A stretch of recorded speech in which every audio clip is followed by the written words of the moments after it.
السلام عليكم ورحمة الله وبركاته. أهلا بكم في حلقة جديدة من برنامجكم رحلة بين السطور مع رائد الأفكار، وحلقة جديدة ومكملين في كتاب قواعد الحياة لريتشارد تيمبلر. طبعا ما تنسوش لايك للفيديو والاشتراك في القناة علشان تتابعوا الحلقات الجديدة أول ما تنزل. بننزل كل يوم حلقة الساعة 8 مساء بتوقيت القاهرة. القاعدة رقم 8 بتقول: اهتم بالعالم الخارجي. لعلك تتساءل عن سبب تواجد هذه القاعدة هنا. يعني انت زمانك بتسأل ايه اللي جاب القاعدة دي هنا. احنا بنتكلم عن قواعد الحياة والقواعد اللي بتخصك انت كشخص علشان تعيش حياة سعيدة وناجحة. انت بتقول لي اهتم بالعالم الخارجي، طبيعي انك تقول لي اهتم بنفسك، اهتم بجوهرك، اهتم بمظهرك الخارجي، انما انت بتقول لي اهتم بالعالم الخارجي. وهنا الكاتب بيقول لك ايه اهو: لعلك بتسأل عن تواجد القاعدة دي هنا في الجزء الخاص بيك أنت وليس في الجزء الخاص بالعالم. حسنا، إن هذه القاعدة تخصك أنت. إن الاهتمام بالعالم الخارجي معناه إنك بتعمل على تنمية نفسك. فهم جديد، كلام غريب، بس إحنا متفقين إن إحنا فاتحين عقلنا علشان هنفهم قواعد جديدة وأفكار جديدة علشان نكون أشخاص ذو عقلية جديدة اللي هي هتساعدنا إن إحنا نعيش حياة ناجحة وسعيدة في نفس الوقت. إنما لو فضلنا عايشين بنفس الأفكار القديمة والمعتقدات القديمة عن الحياة وعن الشغل وعن الروتين وعن النجاح وعن الفلوس، أظن إن إحنا مش هنوصل غير لنفس الحتة اللي إحنا كنا فيها قبل كده. كاتب هنا بيقول لك انت هنا لما بتهتم بالعالم الخارجي فانت بتعمل على تنمية نفسك، يعني انك بتشتغل لصالحك انت ومش لمصلحة العالم. بيقول هنا: انا مش بعني بذلك مشاهدة الاخبار بشكل دايم والقراءة والاستماع والحديث والاطلاع على كل اللي بيحصل حوالينا، لا. قال لك اللاعب الشاطر هو اللي لا يسقط فريسة. اللاعب الماهر لا يسقط فريسة حياته الخاصة ولا يعيش داخل فقاعة ضئيلة قوي. يجب أن تجعل هدفك هو معرفة ما يجري في العالم من حولك من أحداث وموسيقى وأزياء وعلوم وأفلام وأكل وشرب ووسائل مواصلات، لأن اللاعب الشاطر هو اللي بيملك القدرة على التحدث في كل شيء وأي شيء تقريبا، لأنه بيهتم بكل ما يحدث. وده مش معناه انك لازم انك بالضرورة تعرف اخر حاجة او احدث صيحة في كل حاجة، ولكن كان في مثال كده يعني انا اعرفه، كان حتى في بالي لسه تقريبا مش عارف النهاردة او امبارح اليومين اللي فاتوا دولت، وكنت افكر فيه على المستوى الشخصي، اللي هو اعرف حاجة عن كل حاجة واعرف كل حاجة عن حاجة. معقدة؟ هي سهلة على فكرة، بالراحة كده. عشان تكون إنسان مثقف وتكون إنسان شاطر ولاعب ماهر، اعرف حاجة عن كل حاجة، يعني اعرف معلومة واحدة صغيرة عن أي حاجة، واعرف كل حاجة عن حاجة واحدة أو عن موضوع واحد بس. تمام؟ مش هكمل شرح في المثال ده عشان نكمل القاعدة بتاعتنا ونكمل الكتاب بتاعنا، ولو حابين اتكلم في الجزئيه ديت في فيديو تاني يا ريت تكتبوا لي في التعليقات. بص بقى يا سيدي، وبيقول لك الكاتب هنا: ولكن عليك ان تملك فكره جيده عن كل ما يتغير وكل ما هو جديد وما يحدث سواء داخل مجتمعك او في الجانب الاخر من العالم. بيقول لك طب ايه الفايده من ده؟ يعني انا هستفيد ايه من ده؟ قال لك بص، بدايه كده هتكون شخص اكثر اهتماما، وده هيضفي عليك دائما روح الشباب. فبيقول ان هو قابل ذات مرة ست كبيرة في السن في مكتب البريد، وكان بصدد تعلم كيفية التعامل مع الأرقام السرية. فأرقام سرية، إيه اللي هستفيده من إنك تتعلم آلية الأرقام السرية في سنك ده؟ بيقول الإجابة هي إنها بالطبع كانت بحاجة إلى تعلمها لكي تحصل على معاشها، لكن الأمر يفوق ذلك، يعني الأمر أكتر من كده، لأنه كان من السهل السقوط في هوة لم يسبق لي قط أن فعلت شيئا كهذا. حيث لم أعد أملك مثل هذه الطاقة الذهنية. نحن إن فعلنا هذا فسوف نفتقد الكثير على الأرجح.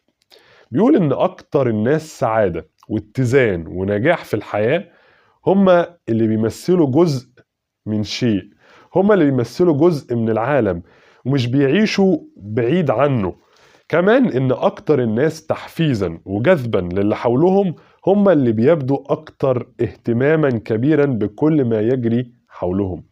بيقول إن هو استمع في الراديو في الصبح في أحد الأيام يعني إلى مدير خدمات السجون الأمريكية، ويتحدث عن إصلاح نظام العقوبات، وهو موضوع ما يهموش شخصيا بشكل عام. يعني بيقول أنا ما أعرفش حد في السجن يعني، فأنا دي حاجة ما تهمنيش أو ما تخصنيش.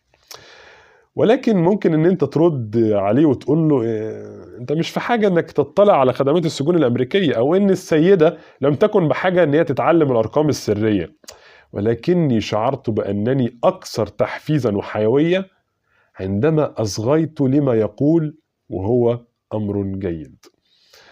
بيقول لك بقى ان الاهتمام بالعالم الخارجي معناه انك بتعمل على تنمية نفسك، يعني انت بتعمل لصالحك انت وليس لمصلحة العالم. هو بيقول لما صحي في يوم الصبح كان بيسمع الراديو، فلقى متحدث عن إصلاح نظام العقوبات الأمريكية بيتكلم عن موضوع ما يهمهوش بشكل شخصي، لأن هو ما عندوش حد في السجن. فهسمع الموضوع ده ليه؟ هو مش في اهتماماتي، ولا في حد من اللي أنا أعرفه مثلا ممكن يخص الموضوع ده أو ممكن أسمع الموضوع ده.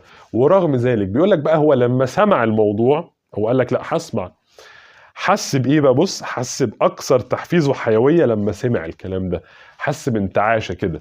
لان خلي بالك دي حاجه في التركيب البشري نفسيا كده، انت كل ما تتعلم حاجه جديده هنا بينتج هرمون السعاده.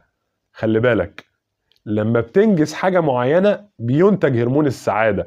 من ضمن الحاجات اللي بتنتج هرمونات السعاده انك تسمع معلومه جديده ما كنتش تعرفها قبل كده، فبتحس بانتعاشه كده اللي هو ياه انا عرفت معلومه كذا، وخصوصا لو هي معلومه كمان حلوه او معلومه لذيذه، لان مش كل المعلومات حلوه، في معلومات تقيله. بس كمعلومه جديده انت بتسمعها بتعرفها انت هتحس بلذة على فكره. فدايما اهتم بالعالم الخارجي وما تبقاش مركز في دايره مغلقه اللي هي ايه دايرتك انت بس والحاجات اللي تخصك والمهمه بالنسبه لك. تعالوا بقى نخش على القاعدة رقم 9. بيقول لك اتخذ جانب الملائكة وليس جانب الوحوش. يعني ايه بقى؟ خليك في الجنب بتاع الملائكة وما تخليكش في الجنب بتاع الوحوش. تمام؟ بيقول لك خليني الخص لك الملخص من الاخر. بيقول لك طبعا المستطيل ده اللي فيه الايه الحكمة من القاعدة دي. بيقول لك قد تجد نفسك ممزقا بين ما تريد عمله وما يناسب الآخرين. طب ما تيجوا نشوف الشرح مع بعض. طبعا أنا بقرأ الكتاب معاكم أول مرة، فبحاول أفهم معاكم برضو الكتاب بيقول إيه والقاعدة ديت بتقول إيه. بيقول في كل يوم من أيام حياتنا بنواجه كمية كبيرة قوي من الاختيارات، وكل اختيار من الاختيارات دي بيفرض علينا لا محالة إن إحنا نتخذ يا إما جانب الملائكة أو جانب الوحوش، يعني يا الجانب الأبيض يا الجانب الأسود. السؤال هنا إلى أي الفريقين هتنتمي؟ ولا أنت لسه مش مدرك لغاية دلوقتي إيه اللي بيحصل؟ تعال أشرح لك. كل تصرف بتاخده بيؤثر على أسرتنا والناس اللي حوالينا والمجتمع والعالم بشكل عام، والتأثير ده ممكن إنه يكون إيجابي أو مدمر، وهو عادة ما يكون اختيارنا. أحيانا قد يكون هذا الاختيار صعب، وأحيانا بنلاقي نفسنا ممزقين بين اللي احنا عايزين نعمله واللي يناسب الناس، أي بين الإشباع الشخصي ومصلحة الجماعة اللي هي الأسرة يعني، أو المجتمع اللي انت فيه. بص، مفيش حد فينا يقدر يزعم إن ده سهل. كمان اتخاذك قرار بإنك تاخد جانب الملائكة هيبان صعب في معظم الأحوال، ولكنك لو أردت لنفسك النجاح في الحياة، وهنا بيقول أنا أقيس النجاح بمدى قدرتنا على توليد الإشباع الذاتي والسعادة والرضا، فيجب أن نحرص على أداء ذلك. يمكن أن يكون هذا هو الهدف الذي نكرس حياتنا من أجله، إن احنا نسلك ضرب الملائكة وليس الوحوش. بقول لك لو كنت عايز تعرف الاختيار اللي انت أقدمت عليه بالفعل ده، فلازم أن تجري اختبار سريع كده للمشاعر اللي هتجيلك. لو قطع أحدهم عليك الطريق في ذروة ازدحام المواصلات، أو كنت مستعجل واستوقفك شخص عشان تدله على الطريق، أو لو كان عندك ابن مراهق اتقبض عليه، أو لو سلفت حد صحابك مال وعجز إنه يسدده، أو هزقك رئيسك في الشغل وقال لك إن أنت غبي وما بتفهمش أمام كل أصحابك في الشغل، أو بدأ أحد الجيران في التعدي على ممتلكاتك، أو وانت بتدق الشاكوش على المسمار خبط في صبعك، أو أو أو أو وزي ما قلت لك إنه اختيار لازم تجريه على أساس يومي، ويجب أن تجريه كثيرا، ويجب أن يكون خيارا مقصودا لكي يكون فعالا. والآن فإن مكمن المشكلة هو أن أحدا لن يخبرك تحديدا بما تعنيه كلمة ملاك أو وحش. إزاي هتحدد أنت ملامح كل منهم؟ ولكن اهدأ، ركز معايا، الأمر مش بالصعوبة دي. فأنا شايف إن الأمر هيبدو واضح من تلقاء نفسه. من الآخر كده، هل تجرح أو تعوق؟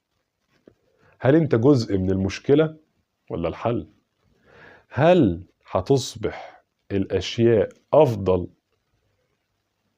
أو أكتر سوء لما أنت تقدم على فعل معين؟ وعليك أن تقدم على هذا الاختبار بنفسك. وعايز يقول لك هنا كلمة ملاك ووحش هي ملهاش معنى معين، ولكن هو بيحاول يقرب لك الفكرة بتاعتها. هو هنا بيقول لك، شفت انت المواقف اللي انا حكيتها لك من شوية ديت؟ مثلا لو انت في الزحمة وفي عربية وقفت قدامك، لو انت ماشي في الشارع مستعجل وفي حد وقفك يسألك على مكان معين، لو انت مثلا في الشغل مثلا مديرك زعق لك وشتمك قدام زمايلك، كل دي مواقف، حاجات دي انت وقتها هتتصرف كملاك ولا كوحش؟ هو هنا يقصد يقول ايه؟ وركز معايا بقى، بص اهو الفعل بقى، هو يقصد هنا رد فعلك بقى ده، اللي انت هتعمله ده لازم تبص له. هل رد الفعل اللي انا هعمله ده هيخليني جزء من المشكلة وهيعمل مشكلة اكبر، ولا جزء من الحل والموضوع هيعدي؟ وبالتالي لو انت اتعاملت بجانب الوحش او بالجانب السيء واديت رد فعل سيء، فهنا المشكلة بتكبر وبيحصل مشكلة. ولكن هو هنا عايزك الكاتب، عشان احنا بنتغير للأفضل، فخليك في الجانب الملائكي، خليك انت الكويس يا عم، خلي رد فعلك يخلي اللي قدامك يتحرج ان هو زعلك. لما انت مستعجل وواحد وقفك يسألك على الطريق، ممكن ما تردش عليه وما تعبروش كده، انت بقيت في الجانب بتاع الايه؟ الوحوش. هو عايزك تبقى في الجانب بتاع الملائكة، يعني الجانب الكويس، اللي هو انت هتقف وهتدله على المكان اللي هو عايزه رغم ان انت مستعجل. انا مش عايز افشح اكتر من كده، خلاص يعني انتوا يا جماعه الله يبارك لكم، انا حاسس ان انتوا تهتوا مني، انا فهمت والله، وانا بحاول ابسط لكم المعلومه قدر الامكان. حاول انك تكون رد فعلك طيب، رد فعلك بيساعد على الحلول، رد فعلك إيجابي، رد فعلك بيبني مش بيهدم، إن تفسيرك للملاك والوحش هو اللي بيهم، ومفيش هناك أي معنى في أن تخبر أي شخص بأنه يتخذ جانب الوحوش، لأنه ما عندوش تعريف مختلف. إنما يقدم عليه أي شخص آخر هو اختيار هذا الشخص الآخر، وهو أن يشكرك على اعتراضك عليه. يمكنك بالطبع أن تراقب بشكل موضوعي غير شخصي، ويمكنك أن تراقب وتفكر في نفسك: كان لا يمكن أن أفعل ما فعله، أو أعتقد أنه اختار أن يكون ملاكا، أو حتى يا إلهي يا له من وحش. ولكن عليك ألا تتفوه بكلمة، وفي النهاية اتخذ جانب الملائكة وليس جانب الوحوش. والسلام عليكم ورحمة الله وبركاته.